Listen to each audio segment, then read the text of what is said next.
premier arts and media. The challenge is creating a society that's fit for incredible young folk who come out of Columbia College and other institutions. We're doing less of that. We certainly are not working to transform society as much as we did back in the 60s and 70s.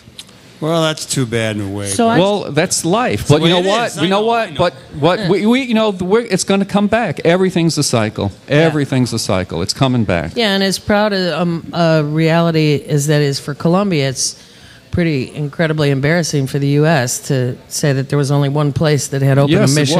Yes, in arts. No, I want to clear in the arts. In the arts. Right. In the arts. Tomorrow night's Monday night's. No problem. Sorry, not tomorrow. Monday night's session is on militarism, war, and radicals. And you've got a panel of 4 of you. You've got a quote in here from Dwight D. Eisenhower. This promises to be very exciting. You got Barry Romo from Vietnam Vets Against the War, Jeff Gibson, who's a current draft resistor. No, he was a draft resistor back in the 60s and 70s and went to prison by virtue of refusing to kill in the name of whatever we want to call the name, but whatever society, you know, the name that they make up to, you know, to allow people to kill and maim other people throughout the world. Yeah. And we're still doing it. Well, we're still, you know, we've all, those of us sitting at this table have been around a long time. You know, I'm going to be, I just turned 72. I was born in 1940. When my students tell me, you know, this world is horrible, I remember 1940. My parents are from Eastern Europe. There, I was a child, and I was 2.5 years old in Brooklyn, New York. And every night before I went to sleep, I go to the gas range and turn off the gas, make certain the gas was turned off. And my mother said, "Why are you doing this?" And you're only 2.5 years old. And I said, "You know, they're trying to kill us." And I said, my mom said, "Who's trying to kill us?" And I said, "You know who?" And she said, "Yes, Louis, I know who." And I said, "Mom, who?" And she said, "The men. The men are trying to kill us. You know, the patriarchy is trying to kill us. You know, the men are crazy. You know, there, and that's still true. That's still true. So it's still true. So you know, I tell my students, you know, as a young Jewish kid, the world seemed hopeless. I made it through. You're going to make it through too, but you got to get out there, you know, and be the change that you wish to be. And I always tell my students a motto from Greenpeace. You know, don't tell me what you believe. Tell yourself what you do each day, and you'll know what you believe. And we're going to go. We're going to keep on moving. You know, the world is difficult. It's challenging. It always has been. And that's part of the price of being on planet Earth. If you don't want that to happen, then leave planet Earth. Jeez. Oh, wow. Now, okay, our guest that evening, Mr. Barry Romo, who went to Vietnam when he was 18 years old. A good guy, and Barry. A great guy, and Barry killed a bunch of folks there, and till he came to the realization that he was killing them in the name of an ugliness, which is the oppression of other people. Barry came back to the United States, became one of the founding members of VVAW, turned in his medals. Vietnam Vets Against the War. He's still working with them, and he's an incredible soul. He's going to tell his journey, what it's like to be on the ground and take life, and what that does to you, and how you transform that in such a way that you don't commit suicide. Yeah. Jeff Gibson was a young man who refused to go to war, became a draft resistor, and because he refused to kill, he was not honored, he was put into prison. Another panelist is myself, Louis Silverstein, who was a CO during that time, and have been working in the field of peace and conscientious objector. Yeah, young people, CO there. And I've been teaching a course on peace studies for a number of years at Columbia College, and I'll be talking about peace and justice from a historical, philosophical, and personal viewpoint. You know, the last time you were on this show, you had just come out with a book. Yeah. And it had a picture of you kind of looking like a jungle man. The book basically is a marijuana book. Well, tell me what it's about. No, it's more than that. How was it received, and what's happening with it, and what's your next project? Okay, last time I came on the show was not a marijuana book. That was before then. I wrote a book called Deep Spirit and Great Heart, Living in Marijuana Consciousness. And the idea being is that marijuana, I do believe, is a gift from the gods.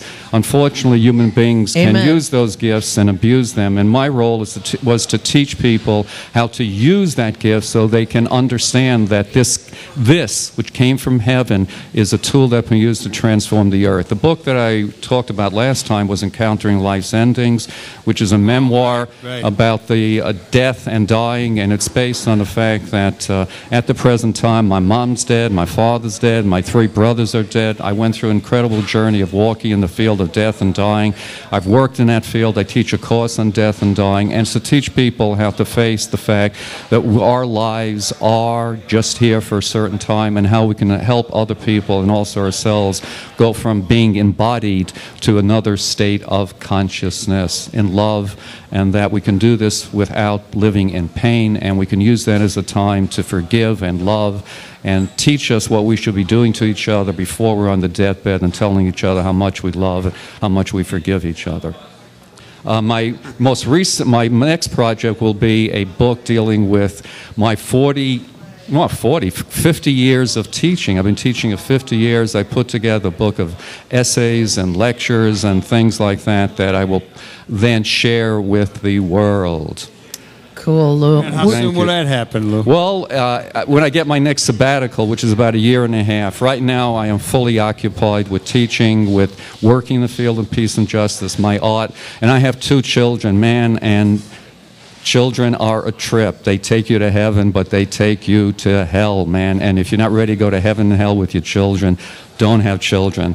Do something else. That's good. I like that. Now, one of the things that I remember was that your son was in a pretty hot band. I know they played here once. Yes. And what's the latest with his musical career? My son is still a musician. He's in the arts. It's a challenge. We spend money on taking the art of life away from people, and we refuse to spend money to give life to people through the arts. My son is still in the band, that's Fly Phoenix. He's also now in another band dealing with electronica. He's playing throughout the city of Chicago, and he's trying to figure out how to be an artist and survive and make a living. Right. As Mr. Ray Charles says, it is a greenback dollar world. You got to do your arts, but you also have to learn how to make a living. Now, what's the name of the band? Fly Phoenix is the name of the band, and his name is Ben Cofresi. And my daughter, who's an artist also, and she's putting together different art forms, and again trying to figure out how to be a giver of life rather than a taker of life in a culture that values and funds the taking of life more than the giving of life. Lou, you're so cool to listen to. Ain't I? At 72, yeah. I'm cool. I mean, really. That's what happens to the old guys, though. As soon as you get old, he tells us how old he is. No. I do it too. Hey, I'm 70 now. I used to say when I was 13. They're proud they're still here. I was 13. I was proud to be 13. None of us thought we'd live past 30. Let's just acknowledge Let me ask you what the students are like these days. Now, I like to think that certainly younger people are over the gay issue a lot. They're better on race in a lot of ways. There's a lot more consciousness, I think, among younger people than perhaps there were when we started out. But your take on the students that you encounter in your classes today? They are, in largest part, beautiful souls. As you said, Mike, gay is no longer an issue at all. Many of the things that we... Take that, Rick Santorum. Yeah. Race, in many ways, is not an issue among them. It's still true in the larger society. I think the greatest challenge that they have is impotency, whether they're males or females. Mm-hmm. They have a kind of deep, abiding belief that no matter what they do, the world cannot change. Mm-hmm. So they tend to retreat into their private worlds and try to shut out the pain and hurt and misery of the world through means that, rather than move them into doing something, move them into sort of a state of everything is cool, man, when things are not cool. So I see one of my roles as an educator is to tell people the world can change and inform them how people just like them, their mothers and fathers, went out on the streets.